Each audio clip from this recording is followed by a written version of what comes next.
Bienvenido a El Cuarto Negro. Apaga la luz, acomódate y duérmete mientras aprendes. Hoy te propongo un reto. ¿Sobrevivirías al estilo de vida prehispánico en Tenochtitlan? Durante este viaje, haremos pequeñas pruebas. Compararemos antes versus hoy y soltaremos varios. ¿Sabías que, para poner a prueba tus certezas? Respira, cierra los ojos. El valle es un espejo de agua y la ciudad flota en él. Vida en la época prehispánica. Tenochtitlan y su legado en la vida moderna. Introducción. Desde que vimos cosas tan admirables, no sabíamos qué decir, o si era verdad lo que por delante parecía, que por una parte en tierra había grandes ciudades, y en la laguna otras muchas, y veíamoslo todo lleno de canoas, y en la calzada muchos puentes, y por delante estaba la gran ciudad de México. Así describió el conquistador Bernal Díaz del Castillo su primera vista de Tenochtitlan en 1519. Arqueologiamexicana.mx. Esta asombrosa impresión resume el esplendor de la gran metrópoli mexica. Una ciudad isleña en medio del lago, conectada por calzadas monumentales, surcada de canales llenos de canoas y rodeada de otras urbes florecientes en las orillas. Para los españoles, muchos de los cuales habían visto ciudades europeas como Roma o Constantinopla, la escala y el orden de Tenochtitlan resultaron inimaginables. Arqueologiamexicana.mx. En esta presentación de estilo conferencia, exploraremos a profundidad académica, pero con lenguaje accesible, cómo era la vida cotidiana en la época prehispánica en México, enfocándonos en Tenochtitlan y sus alrededores. A lo largo de más de 2 horas, recorreremos distintos aspectos del modo de vida mexica, desde la organización urbana, la alimentación y el comercio, hasta los roles sociales, la educación, la espiritualidad y la relación con el medio ambiente, comparando constantemente aquella vida antigua con la vida moderna.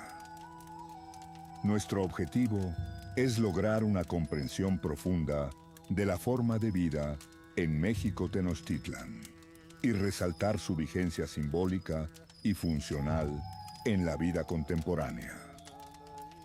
Veremos que, aunque 5 siglos nos separan de la caída de Tenochtitlan, muchos elementos de la cultura mexica perviven de forma simbólica en nuestros símbolos patrios, idioma y tradiciones, o incluso funcional en prácticas sociales y usos cotidianos en el México de hoy.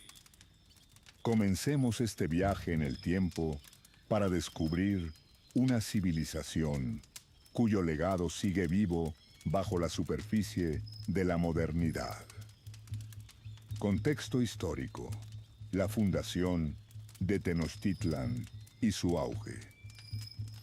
Para entender la vida en Tenochtitlan, ubiquémonos primero en su contexto histórico.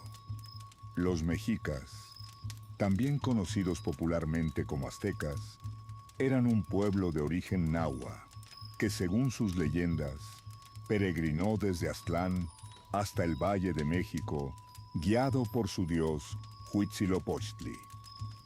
La ciudad de México Tenochtitlan fue fundada en el año 1325 después de Cristo sobre un islote en el lago de Texcoco, en el sitio indicado por un portentoso augurio.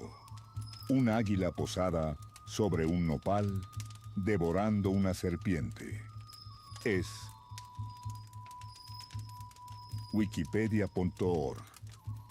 es.wikipedia.org. Este símbolo divino de la fundación no solo está en el corazón de la mitología mexica, sino que perdura hoy en el escudo nacional de México, presente en nuestra bandera, recordándonos el origen legendario de la capital. Es.wikipedia.org. Es.wikipedia.org. A partir de humildes comienzos, bajo la tutela de poderes vecinos, Tenochtitlan creció rápidamente. En 1428, los mexicas se liberaron del dominio tepaneca y forjaron la Triple Alianza con Texcoco y Tlacopan, desencadenando una expansión militar y económica por Mesoamérica. Arqueologiamexicana.mx. Arqueologiamexicana.mx. Hacia 1519, Tenochtitlan se había convertido en la metrópoli más poderosa de la región, cabecera de un imperio tributario de unos 340 pueblos. Arqueología mexicana, Arqueología mexicana. Las crónicas españolas y estudios modernos coinciden en que la ciudad alcanzó una población extraordinaria. Más de 200,000 habitantes, según cálculos académicos. Arqueologiamexicana.mx, pudiendo haber sido la urbe más grande de las Américas de su tiempo, comparable en tamaño a las mayores ciudades europeas o asiáticas de inicios del siglo XVI. Es.wikipedia.org. Es.wikipedia.org. Este crecimiento demográfico y urbano sin precedentes sentó las bases para una vida ciudadana altamente organizada y compleja, cuyo detalle exploraremos en las secciones siguientes.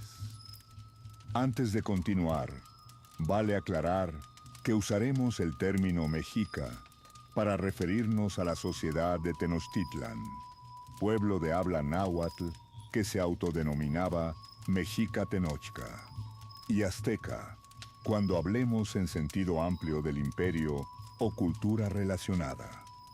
Ahora sí, veamos cómo era vivir en esta ciudad increíble y qué paralelos podemos trazar con la vida moderna. Organización urbana y arquitectura. La ciudad del lago versus la metrópoli moderna. Tenochtitlan era una maravilla de planificación urbana y adaptación al entorno lacustre. La ciudad estaba organizada de forma centralizada y simétrica. En el corazón del islote se encontraba el recinto sagrado con la gran plaza y el templo mayor. Y desde allí partían avenidas principales hacia los 4 rumbos cardinales, dividiendo la ciudad en 4 grandes barrios o campán. Arqueologiamexicana.mx. Arqueologiamexicana.mx. Esta traza urbana reflejaba la cosmovisión mexica, similar a otras ciudades mesoamericanas como Teotihuacán, donde la disposición cardinal tenía un significado ritual. Arqueologiamexicana.mx. Arqueologiamexicana.mx. Alrededor del centro ceremonial se alzaban los palacios de los gobernantes. Por ejemplo, el de Moctezuma estaba donde hoy se ubica el Palacio Nacional, y el de Axayácatl en el actual Monte de Piedad. Arqueologiamexicana.mx. Arqueologiamexicana.mx. Más allá se extendía un laberinto de calles, plazas menores y canales entre las viviendas de miles de habitantes. Infraestructura y vías de transporte. 3 anchas calzadas elevadas conectaban la isla con tierra firme. Al norte, hacia Tepeyacac, hoy rumbo a la Basílica de Guadalupe. Al oeste, hacia Tlacopan, Tacuba, y al sur, hacia Iztapalapa.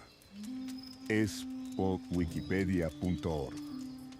Estas calzadas, de hasta 15 metros de ancho, estaban construidas con piedra y tierra, compactadas sobre estacas de madera, clavadas en el lecho del lago. Es wikipedia.org.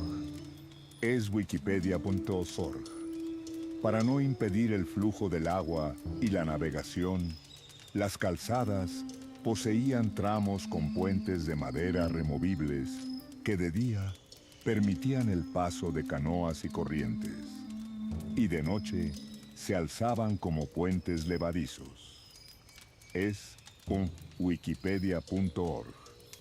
Esta característica servía también como defensa militar. En caso de ataque, se podían retirar los puentes y aislar la ciudad. Es wikipedia.org. A diferencia de muchas ciudades medievales europeas de la época, que crecían desordenadamente, Tenochtitlan mantenía una notable simetría y orden en su traza. De hecho, había inspectores urbanos, llamados Calmimilócatl, encargados de vigilar que ninguna construcción invadiera calles o canales y de conservar la armonía del plano urbano. Es wikipedia.org. Es wikipedia.org. Esta preocupación por el urbanismo regulado se asemeja a las funciones de los actuales departamentos de obras o planeación de nuestras ciudades modernas. Reconstrucción digital de la Ciudad de México, Tenochtitlan, en su apogeo, mostrando el recinto sagrado central y las calzadas que la conectaban con tierra firme sobre el lago de Texcoco. Es wikipedia.org. Es wikipedia.org. Las calles de Tenochtitlan, llamadas Tlaxilacali, eran en su mayoría estrechas vías de tierra apisonada, exclusivamente peatonales, muchas flanqueadas por canales para el tráfico de canoas. Es wikipedia.org. Esta doble red de comunicación, terrestre y acuática, permitía un flujo eficiente de gente y mercancías. Según cronistas, las calles se nivelaban y compactaban constantemente, y estaban impecablemente limpias. Es wikipedia.org. Es wikipedia.org. La ciudad contaba con un ejército de barrenderos. Se estima que alrededor de 1000 personas se encargaban de la limpieza vial diariamente. Es wikipedia.org. Los mexicas implementaron un avanzado sistema de manejo de residuos. Los desechos orgánicos y excrementos se recolectaban por trabajadores especializados, masehuales, para utilizarlos luego como fertilizante en las chinampas, o se depositaban en letrinas públicas y privadas que se vaciaban en el lago. Es wikipedia.org. Es wikipedia.org. Incluso, la orina se almacenaba en vasijas para aprovecharla en procesos de teñido y curtiduría textil. Es wikipedia.org. Es wikipedia.org. La basura inorgánica se incineraba en enormes hogueras nocturnas que de paso iluminaban las calles por la noche en una suerte de alumbrado público primitivo. Es wikipedia.org. Los españoles, acostumbrados a urbes europeas malolientes y oscuras, al anochecer, quedaron impresionados por la limpieza y hasta la iluminación de Tenochtitlan, aunque tristemente abandonaron estas prácticas tras la conquista. Es Wikipedia.org. Comparado con la Ciudad de México actual, donde la recolección de basura y el alumbrado público son servicios esenciales, vemos que la metrópoli prehispánica ya contaba con sistemas análogos de saneamiento y seguridad nocturna, sin duda sorprendentes para su tiempo. Otra maravilla de ingeniería urbana fue la provisión de agua dulce. Tenochtitlan estaba rodeada por el lago de Texcoco, de agua salobre, por lo que desarrollaron obras hidráulicas para conseguir agua potable y de riego.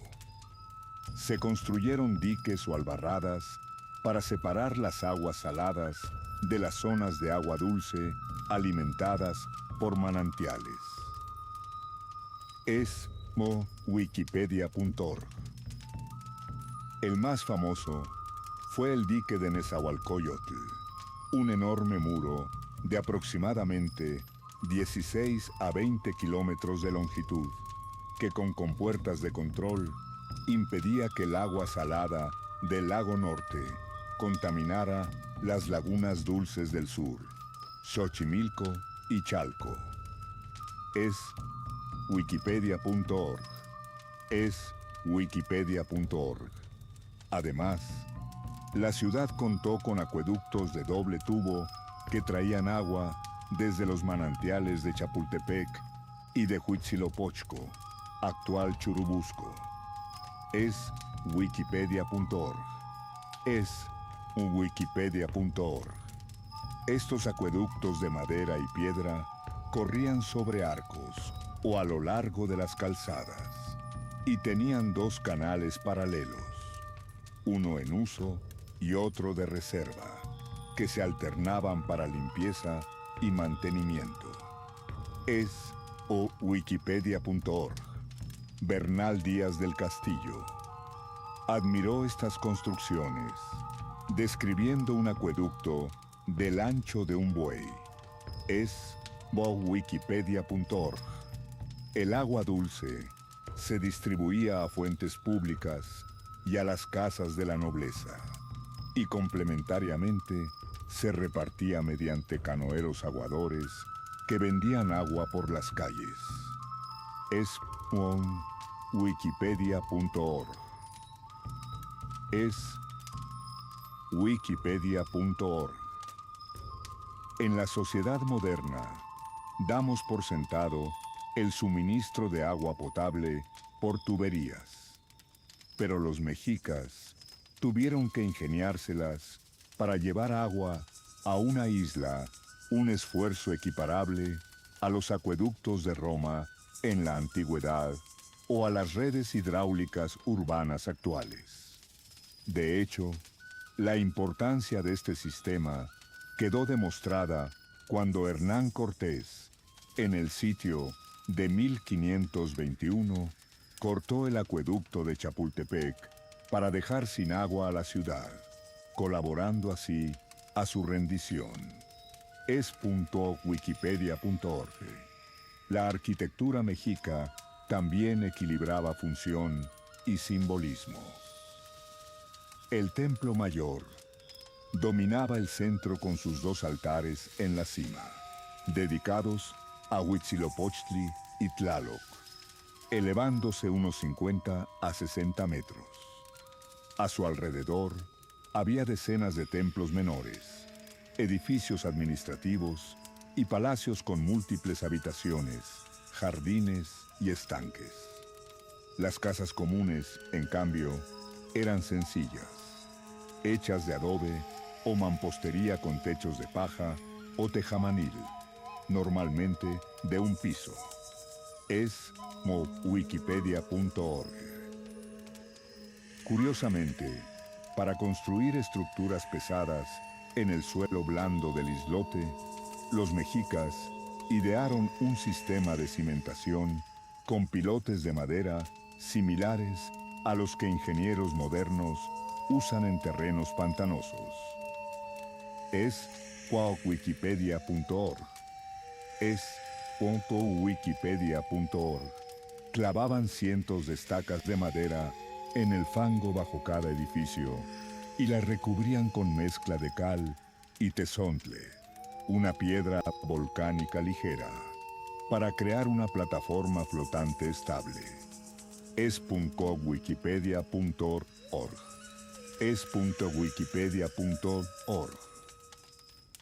Gracias a esto, pudieron erigir pirámides y palacios sin que se hundieran, tal como lo demuestran descubrimientos arqueológicos bajo la Catedral Metropolitana, donde se hallaron alineaciones de estacas bajo el antiguo Templo Mayor. es.wikipedia.org. es.wikipedia.org. Esta técnica nos recuerda que los retos de construcción en terrenos difíciles, como la actual Ciudad de México, que sigue padeciendo hundimientos, ya eran abordados con soluciones inteligentes en el siglo XV. Comparación con la ciudad moderna. La moderna Ciudad de México, construida sobre las ruinas y terrenos ganados al lago, heredó de Tenochtitlan tanto el sitio geográfico como ciertos trazos urbanos. Varias calles del centro siguen el alineamiento de antiguas calzadas y canales. Por ejemplo, la calzada México-Tacuba sigue el rumbo de la calzada a Tlacopan, y el Paseo de la Reforma cruza lo que fuera el puente de entrada occidental. es.wikipedia.org. Sin embargo, tras la conquista, los españoles reconfiguraron la ciudad. Destruyeron el recinto sagrado, levantaron nuevos edificios, la catedral, el palacio virreinal, e impusieron su propia traza en damero en algunas zonas.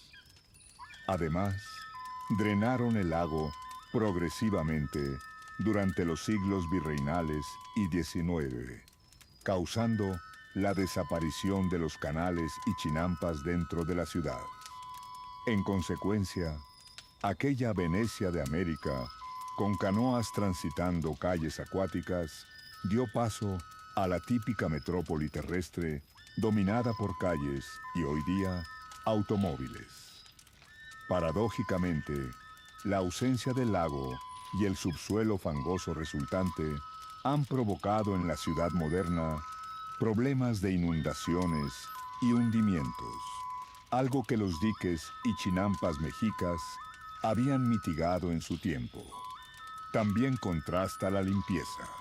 Aunque Ciudad de México cuenta con servicios de aseo, el problema de la basura es enorme. Uno se pregunta, ¿qué opinarían hoy los antiguos mexicas al ver ríos de residuos plásticos donde ellos recogían y reciclaban desechos orgánicos cuidadosamente? Aún así, perviven elementos simbólicos. El trazado del Zócalo, antigua plaza ceremonial, nombres de barrios que corresponden a calpullis prehispánicos e incluso costumbres comunitarias. Lo veremos en detalle más adelante, pero baste un ejemplo, la continuidad del término calpulli. En la época mexica, los calpulli eran los barrios o distritos de la ciudad, unidades socioterritoriales con tierras comunales y un templo local. Es wikipedia.org. Es wikipedia.org. Hoy en algunos pueblos originarios del sur de la Ciudad de México, se sigue llamando calpulli a las organizaciones vecinales en torno a iglesias, y en fiestas patronales, los barrios compiten entre sí por quién celebra mejor, tal como los calpullis mexicas competían en las fiestas rituales hace 500 años. Es.wikipedia.org. La ciudad moderna, aunque transformada, aún late sobre el mismo espacio donde Tenochtitlan brilló, y conocer su antigua organización nos ayuda a entender muchos retos urbanos actuales. desde el manejo del agua hasta la identidad barrial, alimentación y agricultura, del maíz y las chinampas a la cocina mexicana actual. La alimentación en Tenochtitlan se basaba en la agricultura intensiva y la riqueza lacustre, sustentando a una población enorme con recursos ingeniosamente gestionados. El alimento fundamental era el maíz, complementado con frijol, calabaza, chile y amaranto, la clásica tríada mesoamericana que aportaba carbohidratos, proteínas vegetales y vitaminas. es.wikipedia.org.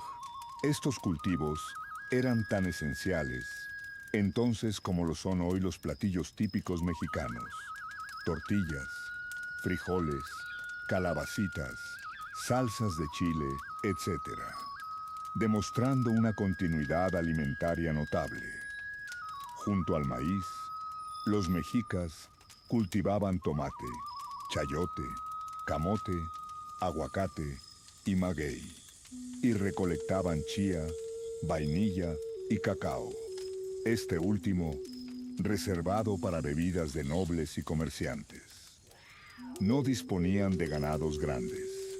Las proteínas animales venían de guajolotes, pavos domesticados, perros techichi criados para alimento y sobre todo de la fauna silvestre y acuática, pescados y acosiles, camarones de río, ranas, ajolotes, peculiar anfibio del lago, aves acuáticas como patos y animales de caza como venados o conejos.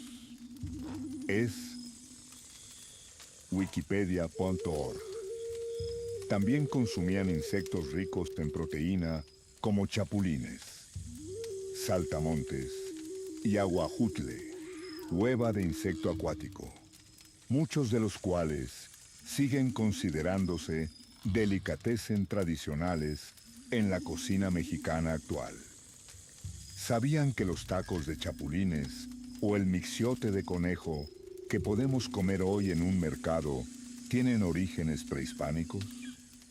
Sin duda, la dieta mexicana moderna debe muchísimo al patrimonio mexica, complementado luego con ingredientes traídos por los españoles: trigo, arroz, cerdo, res, pollo, azúcar, etc.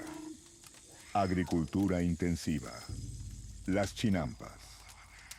Para alimentar a Tenochtitlan, los mexicas implementaron sistemas agrícolas altamente productivos. En tierra firme, cultivaban en terrazas donde era posible, pero su gran innovación fueron las chinampas, los famosos jardines flotantes, construidos en las aguas someras del lago. es.wikipedia.org. es.wikipedia.org. Una chinampa se hacía delineando rectángulos con estacas y bardas de ramas en el agua, que se rellenaban con capas de lodo lacustre, junco y materia orgánica hasta crear islotes artificiales de suelo fértil. es.wikipedia.org. es wikipedia.org. Entre chinampa y chinampa quedaban canales por donde entraban las canoas. Este método convertía superficies acuáticas inútiles en campos cultivables sumamente productivos, con riego permanente por capilaridad. Las chinampas eran quizá las tierras más fértiles del mundo, gracias a su humedad constante y suelo rico en nutrientes. Se podía cosechar hasta 7 veces al año versus 2 o 3 cosechas en tierras europeas de la época. es.wikipedia.org. es.wikipedia.org. Imaginemos la productividad. No es de extrañar que los mexicas pudieran sostener a cientos de miles de personas. De hecho, cronistas señalan que generalmente había excedentes para almacenar y para abastecer a los ejércitos en campaña. Es.wikipedia.org. Es.wikipedia.org. Al sur de Tenochtitlan, en las zonas de Xochimilco y Chalco, se extendía un gran cinturón chinampero. Los agricultores mexicas también abonaban sus campos con lodo rico en sedimentos y con fertilizante orgánico, los mismos desechos humanos recolectados de la ciudad, cerrando un ciclo ecológico ejemplar. Es.wikipedia.org. Es.wikipedia.org. Para proteger los terrenos de la erosión por viento y agua, sembraban árboles llamados ahuejotes alrededor de las chinampas, cuyas raíces afirmaban los bordes y cuya presencia cortaba el viento. Es.wikipedia.org. Es.wikipedia.org. Este detalle de agroforestería muestra su comprensión ambiental. Es análogo a cómo los agricultores modernos utilizan cercos vivos o cortinas rompevientos. Recreación museográfica del Mercado de Tlatelolco, Museo Nacional de Antropología.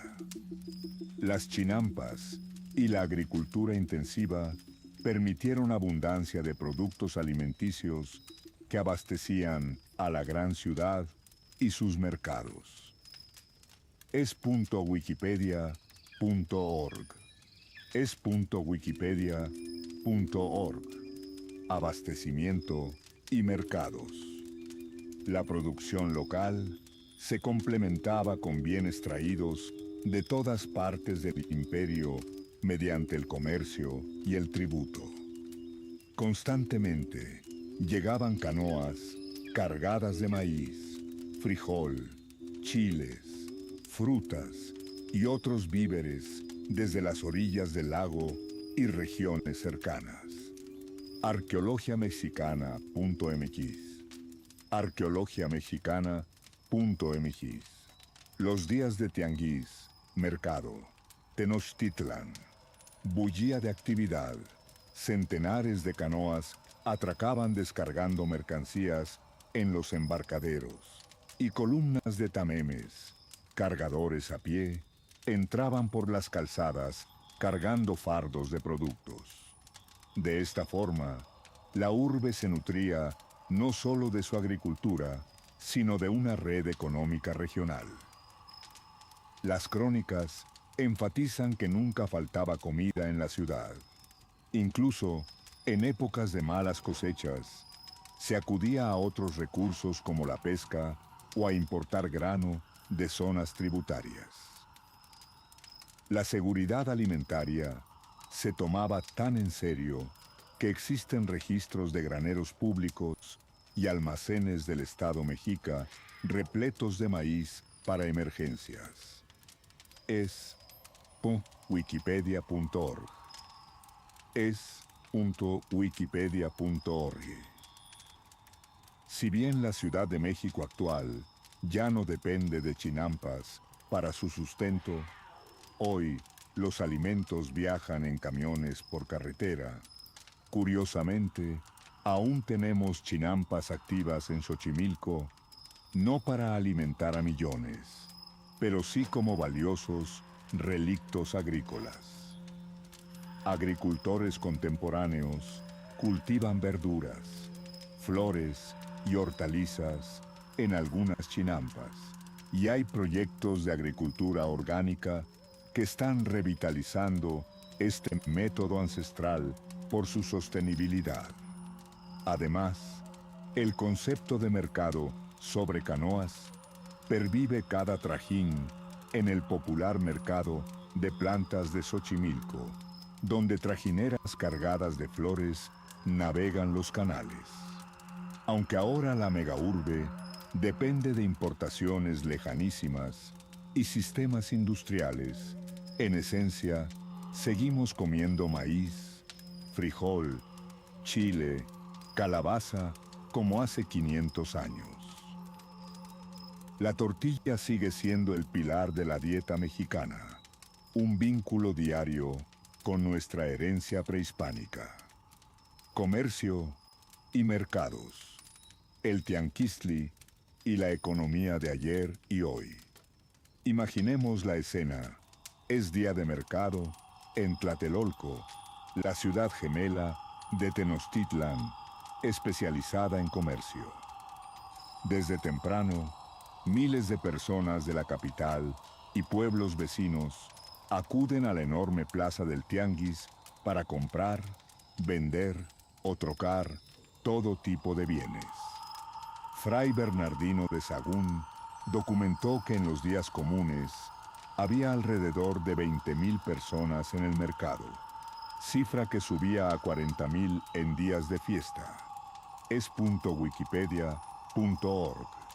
Hernán Cortés, maravillado, informó al rey Carlos V que aquella plaza era el doble del tamaño de la ciudad de Salamanca y que cotidianamente arriba de 60,000 ánimas comerciaban allí. Es.wikipedia.org. Es.wikipedia.org. De hecho, soldados españoles, veteranos de viajes por Europa, confesaron no haber visto jamás mercado tan grande ni tan bien organizado, ni siquiera en Constantinopla. Arqueologiamexicana.mx, arqueologiamexicana.mx. El Tianguis de Tlatelolco era el centro comercial más importante de Mesoamérica, un auténtico bazar cosmopolita y regulado. Había secciones especializadas, una calle solo de cazadores, con aves de todo tipo, patos, codornices, pavos, puestos de hortalizas y frutas frescas, áreas de artesanos, cerámica, tejidos, joyería de oro, plata, piedras preciosas, objetos de cobre y estaño. Venta de materiales de construcción, leña, adobe, piedra labrada, de utensilios domésticos, de ropa y calzado, e incluso puestos de comidas preparadas donde se podía degustar tamales, atoles y guisos. Es.wikipedia.org. Es.wikipedia.org. Había mercancías locales y exóticas, desde granos de cacao, traídos de tierras cálidas, hasta finas turquesas del norte, algodón de las costas y plumas de aves tropicales. Este flujo comercial hacía de Tenochtitlan, Tlatelolco, una ciudad multiétnica, donde se podían ver mercaderes mayas, mixtecos, tarascos, etc., algunos establecidos permanentemente en barrios de la ciudad. Es.wikipedia.org. Es.wikipedia.org. El gobierno supervisaba el mercado por medio de jueces y alguaciles que vigilaban la calidad y medían las transacciones, asegurando que no hubiera fraudes ni disturbios, algo así como la Profeco de la época. El sistema económico mexica combinaba trueque y moneda. Si bien muchas transacciones eran trueque directo, por ejemplo, cambiando telas por alimentos, existían unidades de valor que funcionaban como moneda mercantil. El cacao era la principal. Un cacao podía comprar un tomate y 100 granos un pequeño manto. También se usaban canutillos llenos de polvo de oro para artículos de lujo y unas piezas de cobre en forma de T, conocidas como hachuelas. Además, los bienes de gran valor se tasaban en mantas de algodón, quipiles, que servían de denominación estándar. Este sistema múltiple permitía una economía flexible en ausencia de moneda acuñada. Es interesante comparar esto con la economía moderna.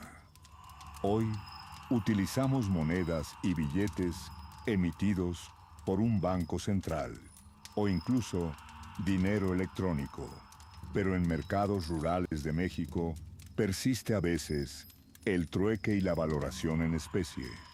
Por ejemplo, intercambio de maíz por servicio. También los tianguis semanales actuales en ciudades y pueblos son herederos directos de aquella tradición comercial prehispánica. La palabra tianguis proviene del náhuatl tianquistli, mercado. Es wikipedia.org y la costumbre de congregarse en ciertos días para vender de productor a consumidor es prácticamente la misma de hace siglos, salvando las diferencias de productos.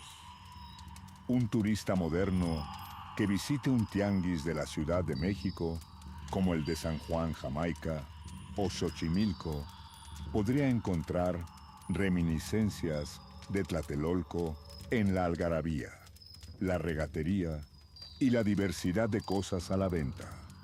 Por supuesto, hoy tenemos supermercados y comercio electrónico, pero los mercados tradicionales siguen siendo vitales en la economía informal y cultural mexicana. Otro actor importante en el comercio mexica eran los pochtecas, una clase de mercaderes profesionales de larga distancia. Estos comerciantes emprendían expediciones a tierras lejanas para traer bienes exóticos, piedras preciosas, plumas de quetzal, pieles, cacao, etc. Y actuaban a la vez como embajadores e informantes del imperio. Es wikipedia.org o es wikipedia.org. Eran tan valorados que tenían su propio calpulli y gozaban de ciertos privilegios. Podían conversar con el tlatoani y tenían tribunales especiales. Si lo comparamos, serían algo así como nuestros empresarios importadores o incluso diplomáticos comerciales. Hoy día, México participa en redes globales de comercio, importando y exportando a gran escala.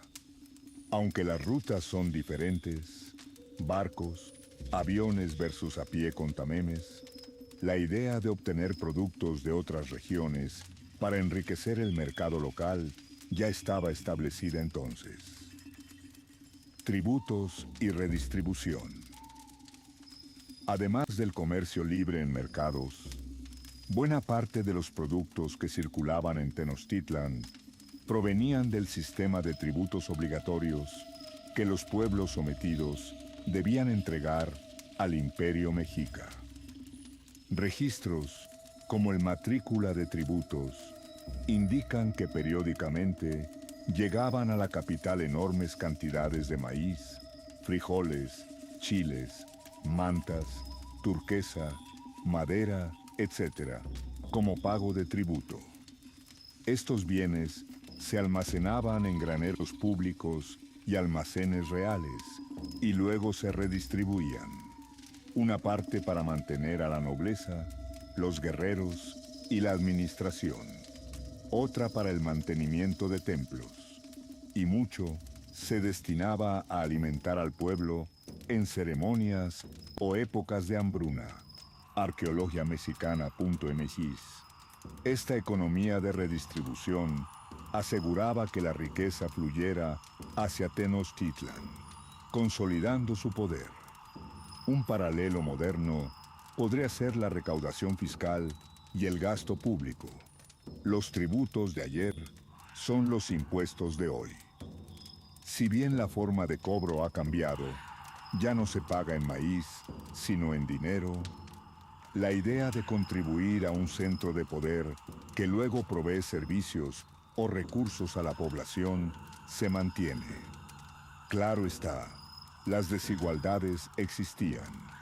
En el pasado, la élite mexica podía acaparar bienes de lujo, así como hoy persisten inequidades en la distribución de la riqueza. En resumen, el comercio en Tenochtitlan era vibrante, organizado y esencial para la vida urbana. Los mercados no solo abastecían de comida y bienes a la población, sino que eran espacios de interacción social y cultural, muy parecidos a como lo son hoy los mercados públicos, donde uno encuentra no solo productos frescos, sino también noticias, conexiones humanas y el pulso de la comunidad. Mantener vivo el espíritu del tianguis es una forma en que la vida moderna mexicana conserva funcionalmente una institución económica de origen prehispánico. Estructura social y roles sociales. Nobles, macehuales, familias y comunidad. La sociedad tenochca estaba jerarquizada, pero cohesionada en torno a valores comunitarios. Comprender su estructura social nos permitirá apreciar tanto las diferencias con el mundo moderno como las sorprendentes semejanzas en roles y dinámicas sociales. Clases sociales.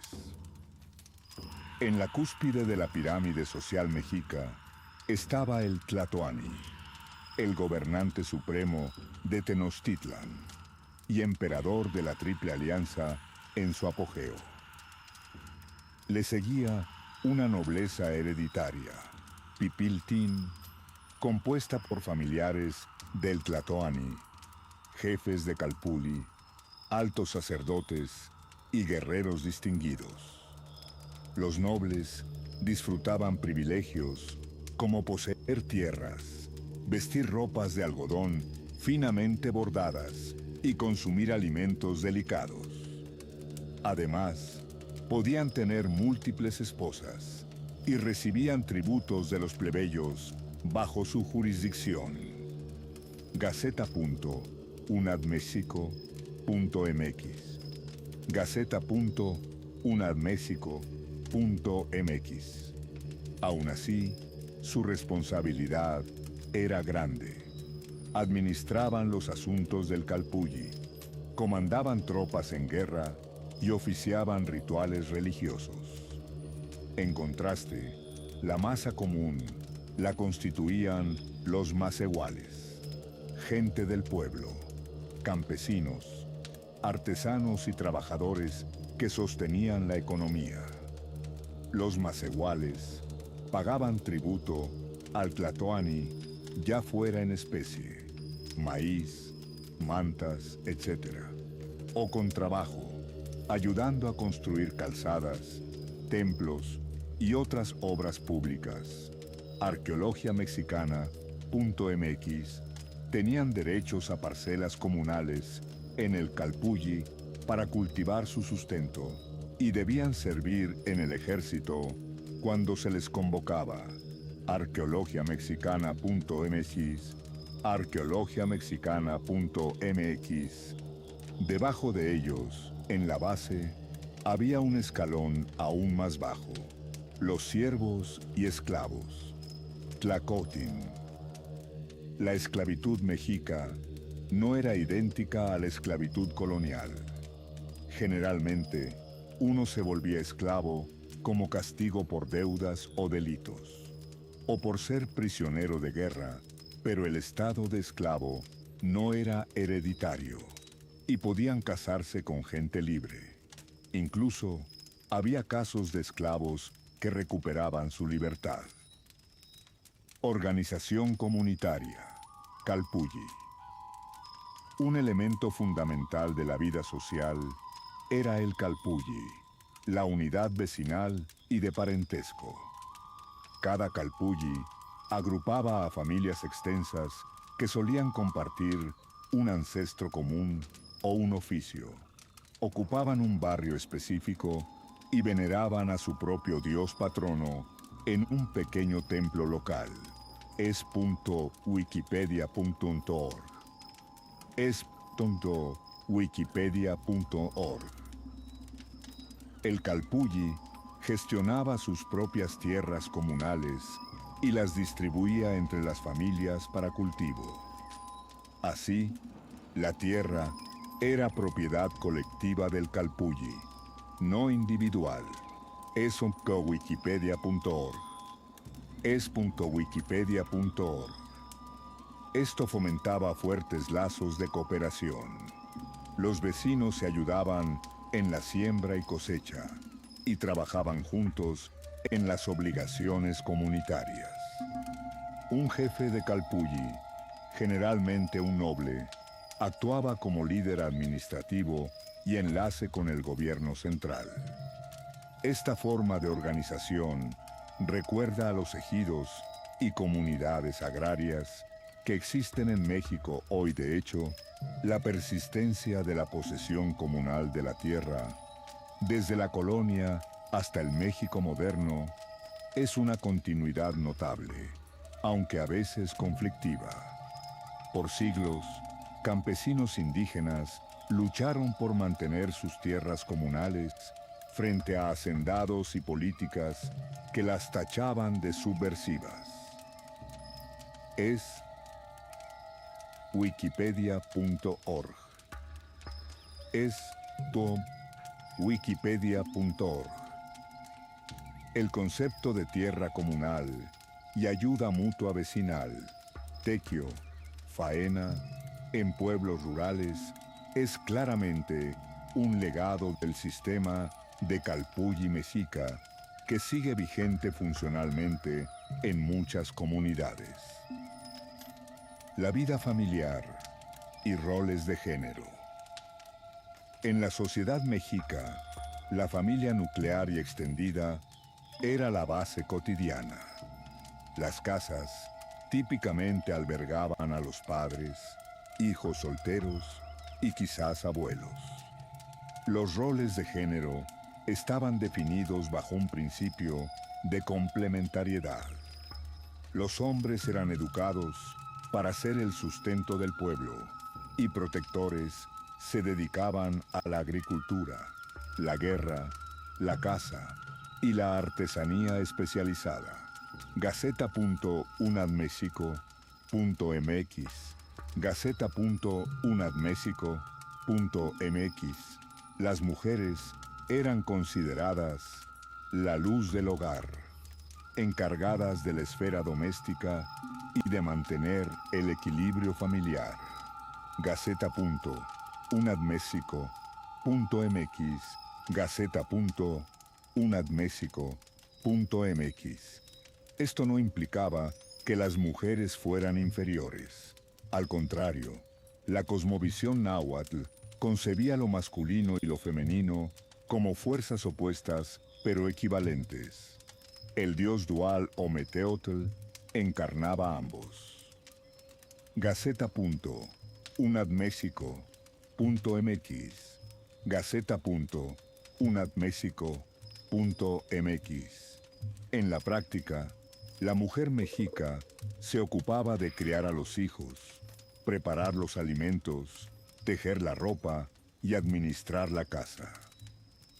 Desde jovencitas, se les enseñaba a moler maíz, hacer tortillas, hilar algodón y todas las labores del hogar. Sin embargo, su aporte económico y social era crucial.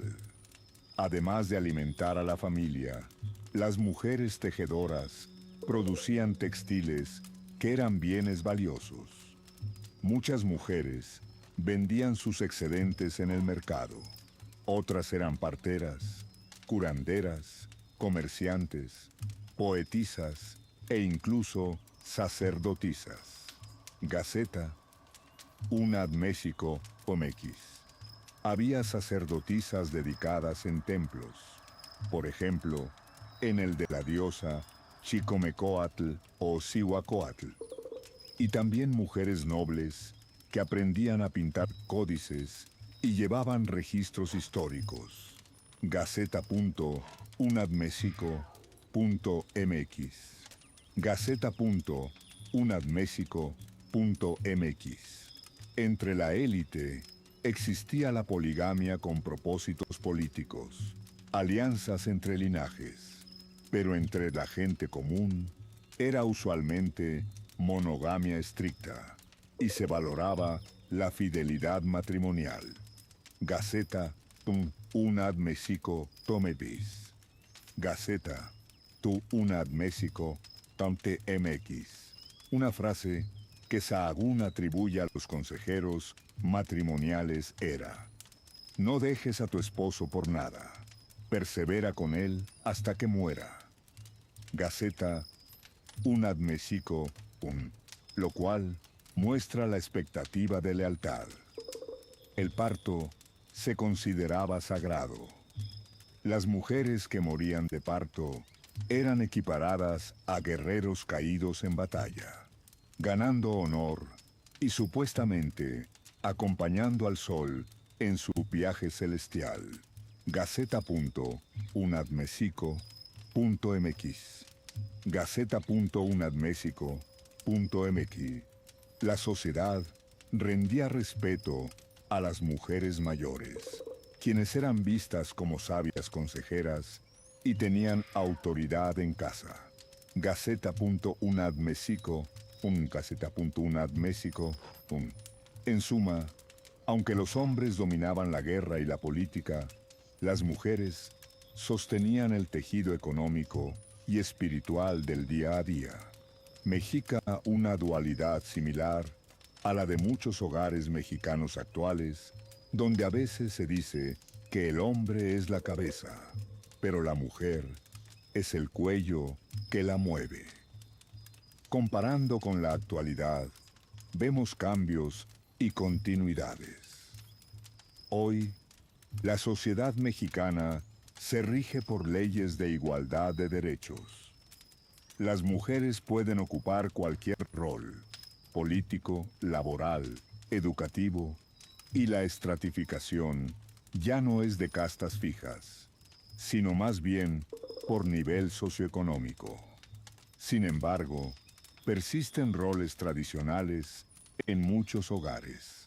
Por ejemplo, en zonas rurales o contextos tradicionales, la división de tareas por género, hombre proveedor, mujer cuidadora, no es muy distinta a la mexica, aunque esté cambiando aceleradamente. También permanece la importancia de la familia extensa y el respeto a los mayores. La figura de la abuela sabia y autoridad en casa es una constante cultural desde tiempos prehispánicos. En cuanto a clases sociales, si bien ya no hay nobleza hereditaria, sí existe una élite económica y política, y amplias masas trabajadoras análogo, salvando las distancias, a Pipiltín y Macehuales. Una diferencia crucial es la movilidad social. En teoría, en el mundo moderno, alguien de origen humilde puede ascender mediante educación y esfuerzo, mientras que en el mundo mexica, la posición al nacer, en gran medida, determinaba tu destino. Aunque había cierta movilidad para guerreros, sobresalientes o comerciantes exitosos que podían ser ennoblecidos. La vida cotidiana y disciplina. La rutina diaria en Tenochtitlan iniciaba temprano. Antes del amanecer, las mujeres prendían el fogón para nixtamalizar maíz y molerlo en metate, preparando la masa de tortillas, mientras los hombres se alistaban para el campo o el taller. Muy de madrugada, se escuchaba el sonido de miles de manos golpeando el metate, un despertador comunitario en toda la ciudad. Los niños, desde pequeños, tenían deberes. A los 6 años, ya ayudaban en pequeñas tareas. las niñas barriendo la casa, los niños acarreando leña. Si no cumplían, los padres aplicaban castigos simbólicos, como pinchazos con espinas de maguey en la piel para enseñar resiliencia, según ilustraciones del Códice Mendoza. Los jóvenes macehuales varones, al alcanzar la adolescencia, asistían al telpochcali local durante las noches, donde recibían entrenamiento básico militar y aprendizaje práctico para la vida laboral. es.wikipedia.org. es.wikipedia.org. Las muchachas generalmente aprendían en el hogar, aunque algunas, especialmente de clase alta o destinadas a ser sacerdotisas, podían ir a escuelas especiales para mujeres, como el Ichpochcali, donde las preparaban en oficios domésticos y rituales de pureza. Gaceta unatmexico.mx. La vida del común transcurría entre trabajo duro, cultivar la milpa, tejer, labrar piedra, etc. Atenciones a la familia, participación en el mercado y en las obligaciones comunitarias. Había poco tiempo libre, pero no faltaban los ratos de recreo. Jugar a la pelota, no el ritual azteca formal, sino juegos sencillos. Escuchar a los cuentacuentos en la noche o relajarse en los temazcales, baños de vapor al final de la jornada. La disciplina y la frugalidad eran virtudes inculcadas. Los textos náhuatl de Huehuetlatoli, consejos de los ancianos, insisten en ser humildes, trabajadores, evitar la embriaguez en exceso y respetar a los dioses y mayores. Esta ética del trabajo y respeto a la autoridad resuena con valores que muchas familias mexicanas siguen transmitiendo a sus hijos. En conclusión, la estructura social mexica era rígida pero funcional a su contexto. Cada cual, tlatoani, noble, macehual, hombre, mujer, niño conocía su papel y aportaba al bienestar colectivo. Muchas dinámicas subyacentes, la importancia de la comunidad, los lazos familiares, la complementariedad de roles, siguen presentes simbólica o prácticamente en la sociedad mexicana moderna. Si hoy vamos a un pueblo durante sus faenas comunales, o vemos a una familia extendida reuniéndose para ayudar en una cosecha, estamos atestiguando ecos vivos de aquel espíritu de calpulli y reciprocidad que animaba la vida en Tenochtitlan. Educación y crianza. Sabiduría mexica versus educación moderna. La educación mexica destaca en la historia por su carácter amplio y obligatorio. A diferencia de muchas civilizaciones antiguas, donde solo las élites recibían instrucción, los mexicas implementaron algo notable. Todos los niños y niñas, sin distinción de clase, debían ser educados, ya fuera en el hogar o en instituciones formales, para convertirse en buenos ciudadanos al servicio de la comunidad y los dioses. Esta visión educativa, de fuerte carácter moral y práctico, tiene paralelos con la educación cívica moderna, aunque los métodos fueran muy distintos. Escuelas para todos.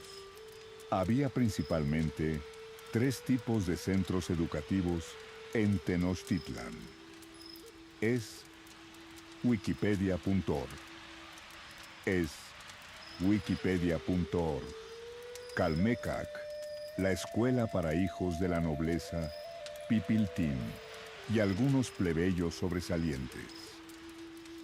Ahí la enseñanza era profunda e integral. Se preparaba a los futuros Teteutín, líderes, ya fueran sacerdotes, funcionarios, maestros o guerreros de alto rango. Es .wikipedia.org. Los Calmecac inculcaban el conocimiento de la escritura pictográfica, la cuenta calendárica, la astronomía, la historia y genealogía, la teología y rituales religiosos, así como artes de gobierno. Los instructores eran sabios veteranos llamados Tlamatinime, hombres sabios, y la disciplina era severa, con un fuerte énfasis en la humildad y resistencia. Los estudiantes llevaban vidas ascéticas, con ayunos y vigilias, para templar su carácter. Es wikipedia.org. Es wikipedia.org. También aprendían estrategia militar y oratoria. Curiosamente, en el Calmecac también había mujeres de la nobleza educándose, sobre todo para roles religiosos o de preservación cultural, por ejemplo, formándose como tlacuilos, pintoras de códices y cantantes rituales. Gaceta unadmexico.mx. Gaceta unadmexico.mx. Telpochcali, la escuela del pueblo llano, situada en cada barrio, a donde asistían los hijos de los macehuales a partir de los 15 años aproximadamente, es .wikipedia.org. Es .wikipedia.org. La educación telpochcali era más práctica y militar.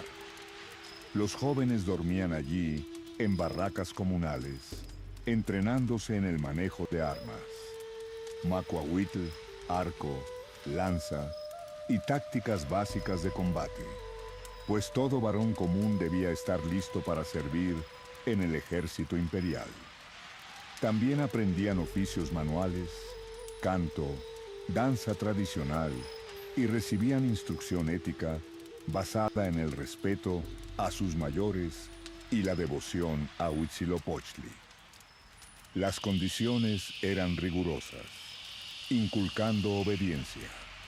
Realizaban trabajos duros, llevaban una dieta simple y si cometían faltas, eran castigados, por ejemplo, con varazos o inhalando el humo de chiles ardiendo, según las crónicas. El objetivo era formar ciudadanos fuertes, obedientes y laboriosos en cierto modo.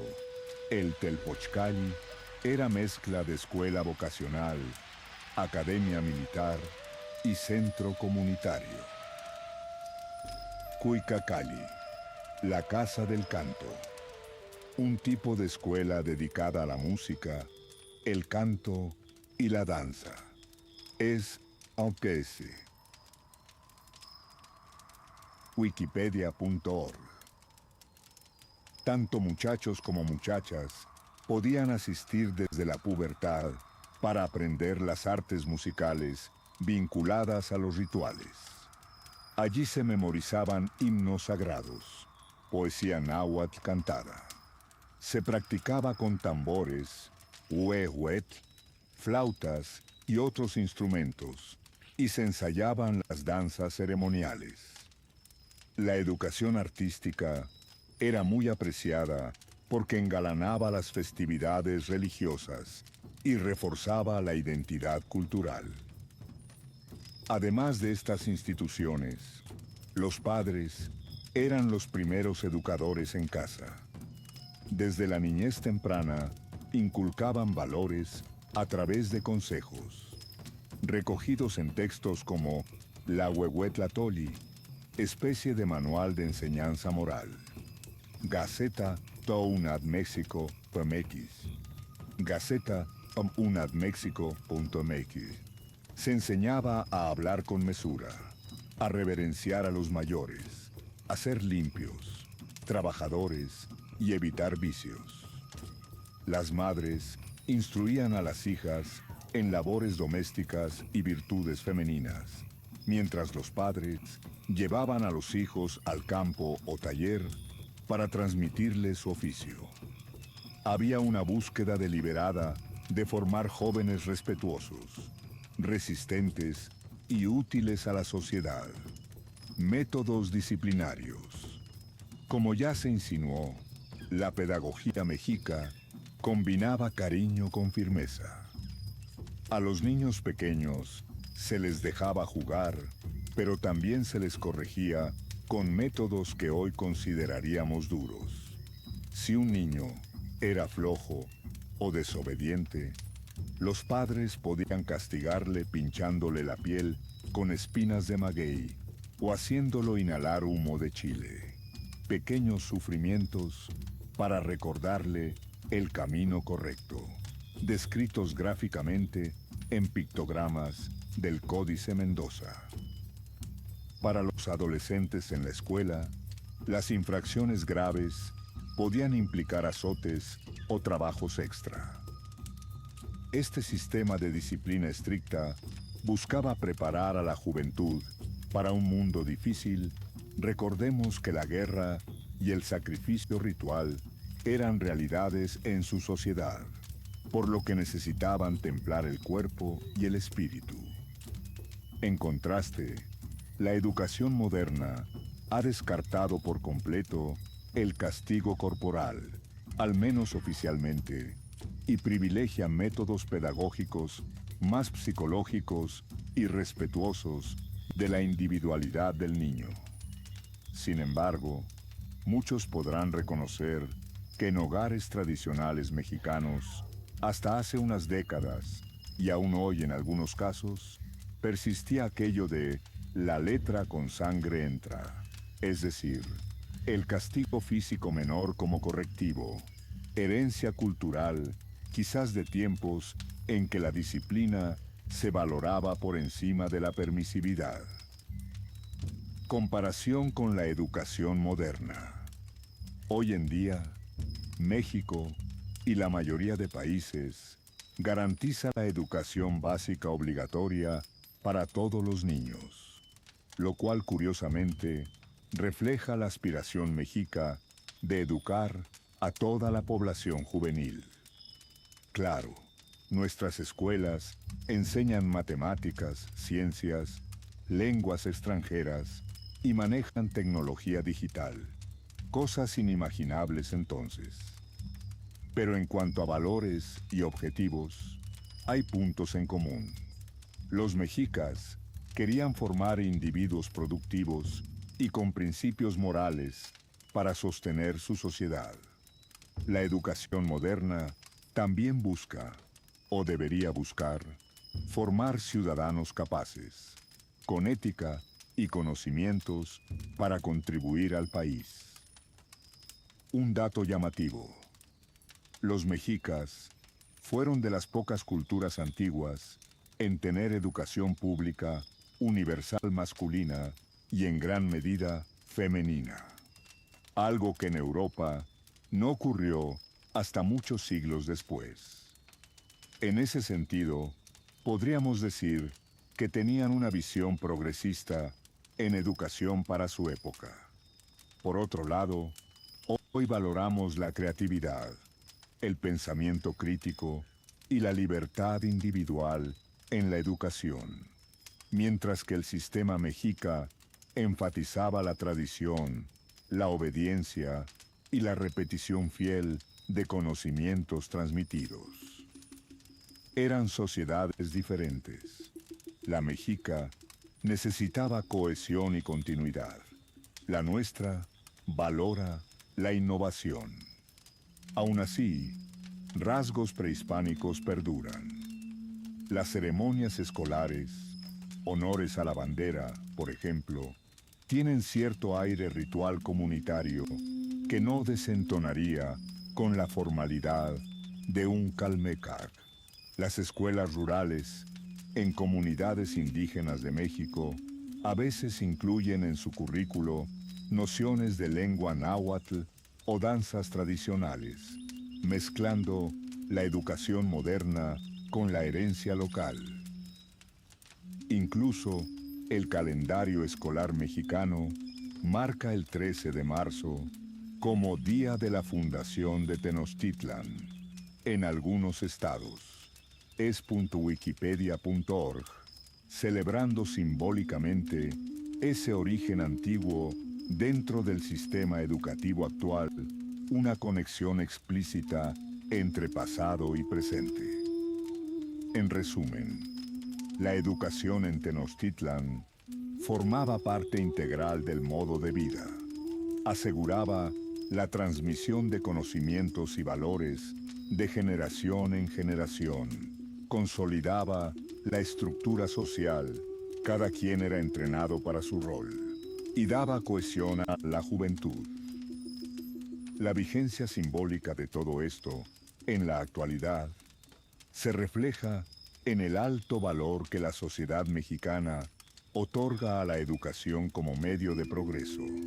Aún resuena la idea de echarle ganas en la escuela para honrar el esfuerzo familiar, un eco moderno del deber mexica de honrar a los padres mediante la conducta. También, en las escuelas contemporáneas de México, se enseñan aspectos de la cultura azteca como parte de la identidad nacional, manteniendo vivo el conocimiento de aquel sistema educativo del pasado. Espiritualidad y cosmovisión. Los dioses del ayer en la cultura de hoy. La vida cotidiana en Tenochtitlan estaba profundamente impregnada de espiritualidad. Para los mexicas, lo sagrado y lo mundano eran inseparables. Cada actividad, desde comer hasta ir a la guerra, tenía un significado religioso o ritual.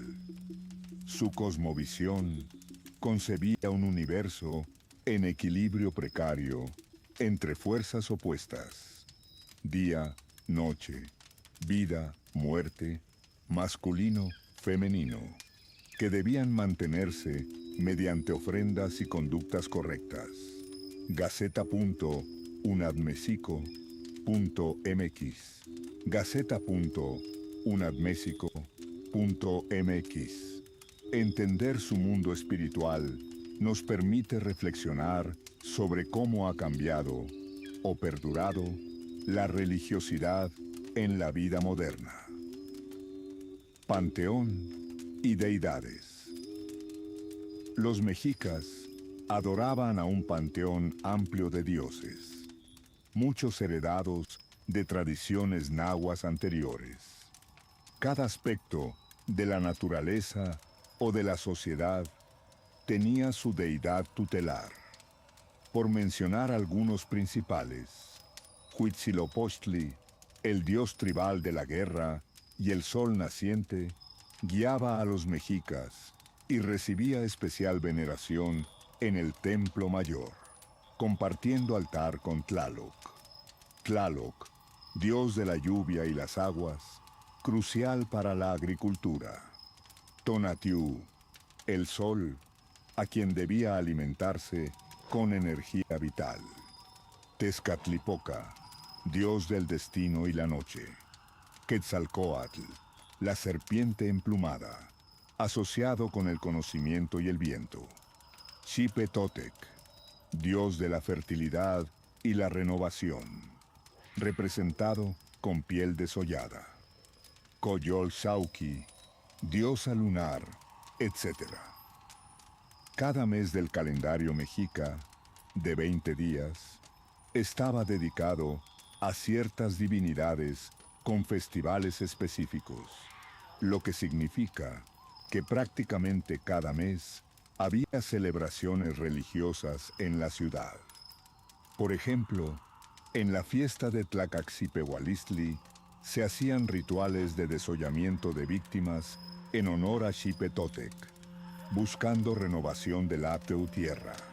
En Toxcatl se honraba a Tezcatlipoca Con danzas y sacrificios gladiatorios, en Panquetzalistli, que coincidía con diciembre, se celebraba a Huitzilopochtli con gran pompa, etc. Estas fiestas involucraban a todo el pueblo.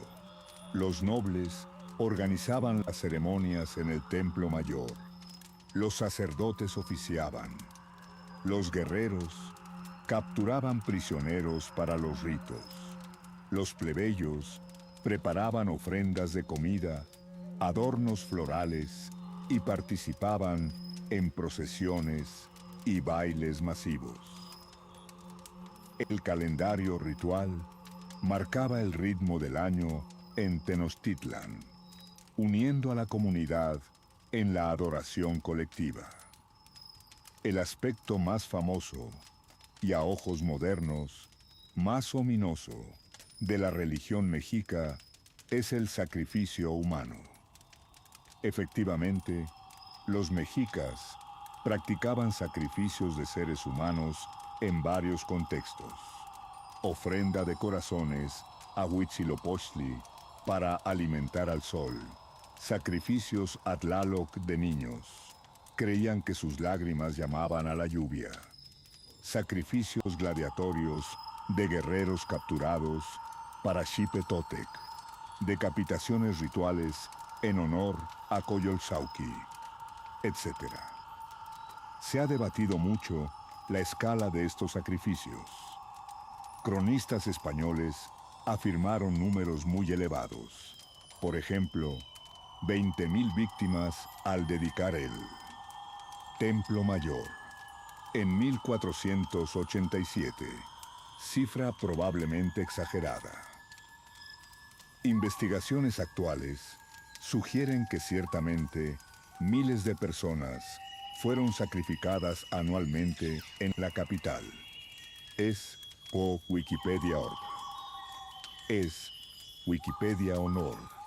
Entre prisioneros de guerra y algunas personas ofrecidas voluntariamente en rituales selectos. Si bien esto nos horroriza hoy, es importante entender su significado cultural. Para los mexicas, el sacrificio era un honor y una necesidad cósmica. Creían vivir en la era del quinto sol, un sol frágil que solo continuaría su curso alimentado con la preciosa esencia de vida, Chalchihuatl, contenida en la sangre y corazones humanos. También veían el morir sacrificado como una vía de prestigio en la otra vida. Por ejemplo, los guerreros sacrificados se unían al séquito del sol en el cielo oriental, y las mujeres muertas en parto, consideradas mujeres guerreras, acompañaban al sol poniente. Gaceta.unad México, .mx. Gaceta.unad México, .mx. En su lógica, ellos daban a los dioses para que los dioses les siguieran dando a ellos lluvia, cosechas, victorias militares. Sacralización de la vida cotidiana. Más allá de los grandes rituales sangrientos, la espiritualidad impregnaba cosas sencillas. Los mexicas oraban y ofrecían incienso a sus fogones domésticos. Dios del fuego, Xiuhtecutli. Al cocinar, hacían pequeñas ofrendas de flores o papel al salir a un viaje. Tenían amuletos y deidades domésticas para proteger la casa. Prácticas como el temazcal, baños de vapor, tenían un aspecto ritual de purificación, no solo higiénico. También la educación moral se fundamentaba en agradar a los dioses con buena conducta. En el Calmecac, los jóvenes aprendían cantos sagrados y la interpretación de los códices, que en su mayoría eran textos religiosos. Es decir, el conocimiento mismo era sagrado. ¿Cómo contrasta esto con la espiritualidad moderna? México, hoy, es mayoritariamente católico en lo religioso institucional. Pero cualquiera familiarizado con la cultura popular notará fuertes supervivencias de la cosmovisión indígena integradas en la fe actual. Un ejemplo claro: la veneración de la Virgen de Guadalupe puede interpretarse como sincretismo de la diosa Madre Tonantzin, adorada en el Cerro de Tepeyac, el mismo sitio de Guadalupe, con la Virgen María. Muchas fiestas patronales en pueblos combinan la misa católica con danzas de concheros, voladores o moros y cristianos que encierran símbolos prehispánicos. El Día de Muertos, aunque diferente de la festividad mexica de Micailhuitontli, Micaipactli, mantiene la idea de honrar a los difuntos con ofrendas, pan, flores, velas, un eco de los rituales prehispánicos dedicados a los muertos y a Mictlantecutli, el Señor de la Muerte. Incluso el lenguaje cotidiano arrastra expresiones de esa cosmovisión. Cuando alguien dice que te vaya bien, primero Dios, está apelando a la divinidad para todo, parecido a como un mexica podía encomendarse a Tezcatlipoca para un asunto fortuito. Por supuesto, ya no existe el sacrificio humano, afortunadamente, pero algunos antropólogos señalan que las corridas de toros, o incluso la violencia que llega a venerarse en ciertos contextos, podrían ser vistas como subrogados muy indirectos de aquella necesidad cultural de sangre. Es debatible, pero interesante de pensar. En términos simbólicos, muchos símbolos nacionales mexicanos provienen directamente de la época mexica.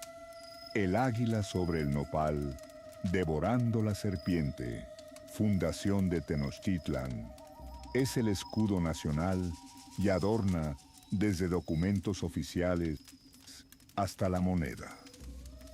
El calendario azteca, Piedra del Sol, decora plazas, museos y billetes, y marca identidad.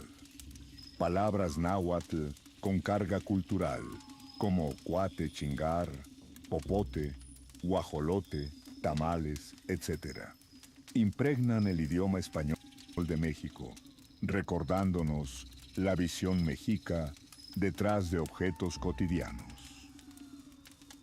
Incluso la continuación de prácticas tradicionales, como la medicina herbolaria, el uso de plantas medicinales, una herencia en la cual los mexicas eran expertos, registrando cientos de hierbas curativas, es muy común en la vida diaria contemporánea. La abuela que recomienda un té de manzanilla o una pomada de árnica sigue la huella de los ticitl, médicos nahuas de antaño. Un aspecto de pervivencia espiritual más literal es la existencia de grupos neoindígenas o de rescate cultural que reviven rituales mexicas. Por ejemplo, en cada equinoccio y solsticio es común ver ceremonias neoaztecas en la zona del Templo Mayor o en Teotihuacán, con danzantes concheros que prenden copal y ejecutan danzas en honor al sol. Estas prácticas, aunque reconstruidas, muestran un anhelo moderno por reconectar con la espiritualidad prehispánica. En algunas comunidades nahuas actuales, Morelos, Puebla, perviven ritos agrícolas de origen prehispánico, como pedir permiso a la tierra antes de sembrar, ofrendar una gallina o amaranto a Tlaloc para la lluvia, etc., aunque a veces se sincretizan con un santo católico equivalente. Valores éticos. La religión mexica también inculcaba valores: templanza, honestidad, valentía, respeto. El castigo divino era la sanción última.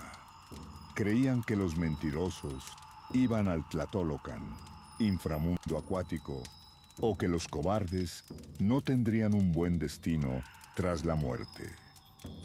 Hoy, más secularizados, quizá ya no tememos que Tezcatlipoca nos mande una desgracia, pero la moral social mexicana sigue exaltando la valentía. El no te rajes, no huyas, sé fuerte, casi un eco de la expectativa de valor guerrero. Y condenando la traición o la mentira en términos muy absolutos, recordemos que Malinche se volvió sinónimo de traidor en la psique nacional.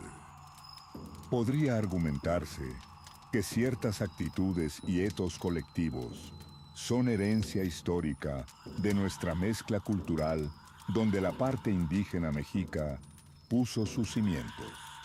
En síntesis, la espiritualidad mexica moldeó fuertemente su sociedad. Les dio sentido de propósito, servir a los dioses, mantener el orden cósmico y cohesión identitaria. Si bien en la modernidad, la religión oficial y las creencias han cambiado, mucho de ese simbólico sentido de misión colectiva pervive.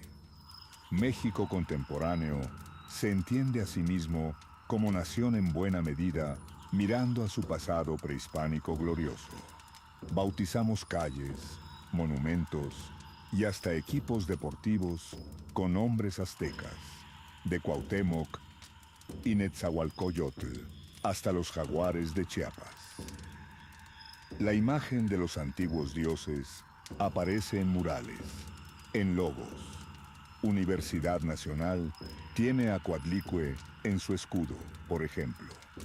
Y la idea de un destino compartido quizá encuentra eco en cómo aquellos mexicas se veían como pueblo elegido por Huitzilopochtli.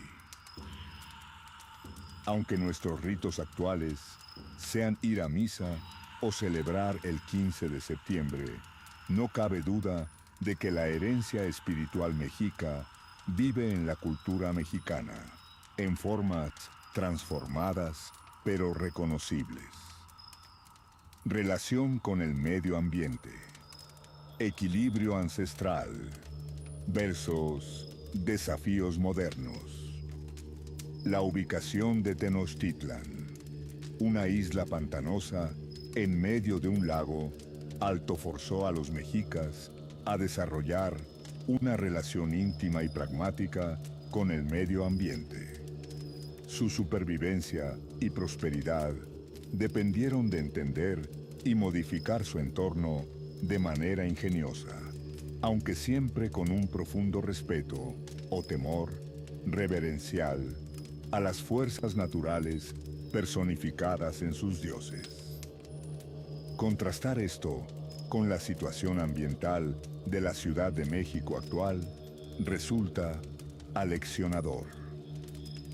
Ingeniería ecológica en el lago. Ya hablamos de las chinampas y los diques, pero repasemos su importancia ecológica. Las chinampas fueron un sistema de agricultura sostenible avant la lettre. No requerían arar ni deforestar. Aprovechaban el cieno nutritivo del lago, reciclaban desechos orgánicos, mantenían hábitat acuático entre sus canales. Peces, aves y ajolotes vivían allí y podían producir alimento todo el año sin agotar el suelo. Es.wikipedia.org. Es.wikipedia.org. Eran tan eficientes ecológicamente que todavía asombran a agrónomos actuales. Además, actuaban como zonas de amortiguamiento de inundaciones. Las raíces de ahuejotes y la esponjosidad del terreno absorbían exceso de agua. Por su parte, los diques, como el de Nezahualcóyotl, eran infraestructuras verdes en cierto sentido. construidos de materiales naturales, troncos, piedras, tierra, e integrados al paisaje, regulaban la salinidad y creaban reservas de agua dulce. es.wikipedia.org es.wikipedia.org. A su sombra, crecían plantas acuáticas y se calmaban las corrientes del lago. Los mexicas monitorizaban cuidadosamente los ciclos climáticos, sabían de sequías y lluvias cíclicas y almacenaban agua en aljibes o depósitos para épocas secas. es.wikipedia.org es.wikipedia.org. Cuando las inundaciones golpearon, hubo inundaciones fuertes en 1382, 1449, 1517. Wikipedia.org. Wikipedia.org. Aprendieron la lección e invirtieron en mejorar los diques y agrandar las calzadas como muros de contención. También limpiaban los canales de sedimentación regularmente. Todo esto muestra una mentalidad de administrar el ecosistema de forma activa. Casi podríamos decir un protoenfoque de desarrollo sustentable en un contexto preindustrial. Visión sagrada de la naturaleza. La tierra, el agua, las montañas, todo tenía para los mexicas un propietario divino. Por ejemplo, al extraer tierra para rellenar chinampas o calzadas, seguramente realizaban ceremonias para pedir permiso a la Madre Tierra. Los cerros que circundaban el valle, Popocatépetl, Iztaccíhuatl, el Peñón de los Baños, tenían santuarios en sus cumbres, integrando el paisaje natural a su mapa sagrado. Cada cuerpo de agua importante, como el propio lago Texcoco o los manantiales de Chapultepec, era morada de espíritus o deidades. En Chapultepec, veneraban a los tlaloques, ayudantes de Tlaloc. Esta veneración implicaba responsabilidad, no contaminar en exceso, devolver ofrendas al agua, mantener esos sitios ceremoniales. Cabe resaltar que Tenochtitlan, pese a su población, no produjo contaminación masiva. Al contrario, convertía sus desechos en abono y mantenía el lago lleno de vida. Comparémoslo con la realidad actual. La Ciudad de México y zona metropolitana, con más de 20 millones de habitantes, enfrenta polución del aire, ríos entubados, convertidos en aguas negras, basura en las calles. Pareciera que perdimos ese equilibrio con el entorno que los antiguos tenían. Claro, las escalas difieren enormemente, pero la mentalidad también. Durante la colonia, se desecó el lago pensando en ganar tierra, sin entender que el lago era el corazón ecológico del valle. Eso ha traído consecuencias graves: hundimientos, sequías, inundaciones, cuando llueve intensamente, pues el agua ya no tiene lagos donde repartirse. Desaparición de especies nativas. El ajolote, emblemático animal de Xochimilco, está al borde de la extinción en estado silvestre. Uno no puede evitar pensar que los mexicas, con toda su primitiva tecnología, gestionaron mejor su medio que nosotros con la nuestra. Conservación versus explotación. Los mexicas, ciertamente, explotaban recursos madera de los bosques circundantes, pesca intensa, cacería, pero lo hacían con cierto control ritual. Por ejemplo, tenían vedas ceremoniales. En algunos festivales, decretaban no pescar cierto día para honrar a las deidades acuáticas. Su religión imponía límites. No podían talar un bosque sagrado sin propiciaciones. No podían cazar ciertos animales totémicos fuera de ritual. Hoy, salvo áreas naturales protegidas y leyes ambientales, a veces poco respetadas, explotamos a fondo sin esa atadura espiritual. Sin idealizar el pasado, también tenían impactos, y tras la conquista muchas chinampas se abandonaron y se salinizó la tierra, etc. Sí es valioso rescatar la idea de convivir con la naturaleza en lugar de simplemente dominarla. En la actualidad, irónicamente, se proyectan planes para reintroducir cuerpos de agua y parques que simulen las funciones del lago original, reconociendo que su eliminación fue un error histórico. Y las chinampas de Xochimilco son patrimonio de la humanidad, protegidas como ejemplo de agricultura sostenible, medio ambiente y salud. Los mexicas además se beneficiaban de su entorno natural para la salud.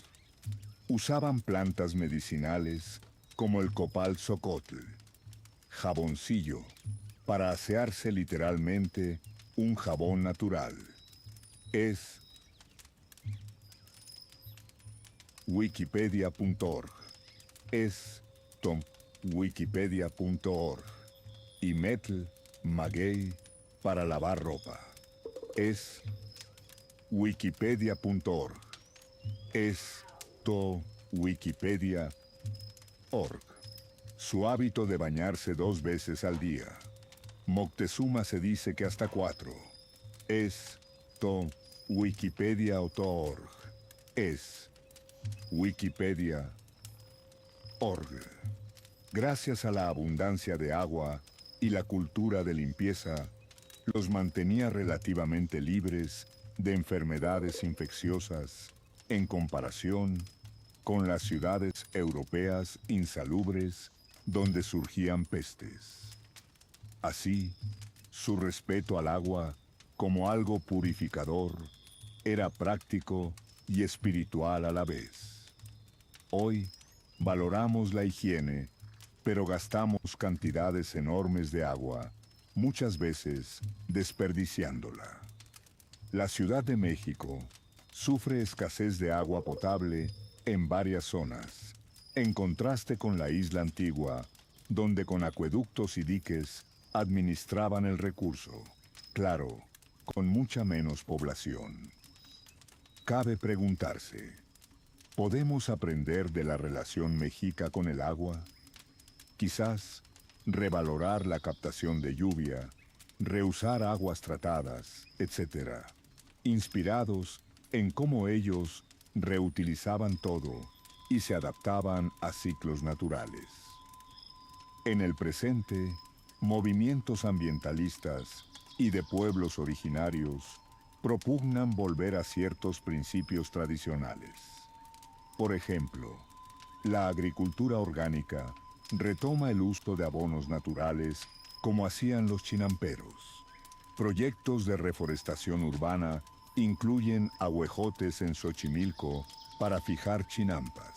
Y la filosofía de buen vivir de comunidades indígenas retoma la idea de que la tierra no es un recurso a explotar, sino un ser vivo al que pertenecemos. Son reflexiones contemporáneas que alinean con la sabiduría ecológica prehispánica. En conclusión, la gente de Tenochtitlan mostró un ingenio impresionante para prosperar en armonía con un entorno desafiante. Su legado ambiental más visible, las chinampas de Xochimilco, siguen recordándonos que es posible producir alimentos de forma sostenible integrando ciudad y naturaleza. La vida moderna, con toda su tecnología, enfrenta retos que quizás podrían mitigarse recordando lecciones del pasado. Captación de agua en lugar de drenaje excesivo, reutilización de residuos, respeto a los ciclos naturales. La vigencia funcional del legado mexica, en este aspecto, está en las soluciones verdes que recuperan prácticas antiguas y en la creciente conciencia de que debemos restaurar equilibrio, tal como ellos se esforzaban en mantener contentos a Tlaloc y a la Madre Tierra. Conclusión. Reflexiones sobre la vigencia del legado mexica. Hemos recorrido un amplio espectro de la vida en la época prehispánica mexica, desde la majestuosa planificación de Tenochtitlan, con sus calzadas, canales y limpieza ejemplar, hasta la rica dieta basada en maíz que aún saboreamos, desde la vibrante escena del mercado de Tlatelolco, reflejada en nuestros tianguis actuales, hasta el orden social comunitario de Calpullis que pervive en costumbres comunales. Desde un sistema educativo disciplinado, análogo en propósito, que no en método, a la educación universal moderna, hasta una cosmovisión espiritual cuyos símbolos adornan nuestra identidad nacional, pasando por una relación con la naturaleza que contrasta con los dilemas ambientales de la urbe contemporánea. ¿Qué podemos concluir de todo ello? En primer lugar, una profunda admiración. La civilización mexica logró en pocos siglos crear una ciudad y una sociedad altamente organizada, capaz de grandes proezas de ingeniería y con un acervo cultural riquísimo. Lejos de ser salvajes, que necesitaban civilización, viejo prejuicio colonial, vemos que en muchos aspectos eran más avanzados o efectivos que sus contemporáneos europeos. Baste recordar a Bernal Díaz, maravillado por la higiene y tamaño de la ciudad. Es gowikipedia.org, es wikipedia.org, o a Cortés, comparando el mercado con orgullo y asombro. Esto nos invita a revalorizar el pasado prehispánico no solo como antigüedad muerta, sino como fuente de conocimientos aplicables. Por ejemplo, la chinampa podría inspirar agricultura urbana moderna. Los mecanismos de participación comunitaria del Calpulli podrían informar políticas de desarrollo local. La medicina herbolaria puede complementar la salud pública y la concepción de equilibrio con la naturaleza es urgentemente relevante hoy. En segundo lugar, emerge una reflexión sobre la identidad. La forma en que hemos encontrado paralelos entre la vida mexica y la vida actual demuestra que, pese a los siglos de mestizaje y cambio, llevamos dentro mucho de aquellos antiguos mexicanos. Un estudiante en la UNAM que aprende historia mexica en Calmecac, biblioteca, quizás sin saberlo, revive el empeño de un tlamatini por transmitir conocimiento. Una ama de casta que va al mercado y regatea, reproduce el rito económico-social de sus ancestras en el tianguis. Un campesino que lucha por su ejido defiende el mismo principio comunal que sus antepasados defendieron ante terratenientes virreinales. Es Wikipedia.org. Es Wikipedia.org. Incluso a nivel simbólico nacional, México se ve a sí mismo como heredero de Tenochtitlan, la ciudad de los palacios, hoy CDMX se asienta sobre la ciudad de los lagos y cada 13 de agosto se conmemora la caída de Tenochtitlan de 1521 con homenajes, reconociendo que de esa destrucción nació el México nuevo, pero nutrido por raíces indígenas. También es importante notar las diferencias. La vida moderna nos ha traído ciencia, derechos humanos, confort material y globalización que los mexicas no imaginaron. No pretendemos idealizar su época, también tenían aspectos duros. Una sociedad guerrera, con sacrificios humanos, con un régimen estratificado y sin libertades individuales al estilo actual. Pero conocer esas diferencias nos ayuda a apreciar lo que tenemos hoy. Por ejemplo, no temer que nos sacrifiquen si somos prisioneros de guerra, o poder elegir nuestra profesión en lugar de que venga por cuna. Y al mismo tiempo, nos hace cuestionar algunas facetas de nuestra modernidad. Hemos perdido comunidad en pos de individualismo. Nuestro desarrollo ha sido a costa de destruir el entorno que antes venerábamos. ¿Hemos olvidado valorar la historia que nos precede? Este ejercicio comparativo nos brinda perspectiva. Para una audiencia diversa, estudiantes, turistas, entusiastas, esperamos que este extenso recorrido ofrezca conocimientos fascinantes y motivos de reflexión. Tal vez, cuando caminen por las calles del centro de la Ciudad de México, ya no verán solo asfalto y edificios coloniales, sino que podrán imaginar debajo de sus pies los canales y calzadas de Tenochtitlan.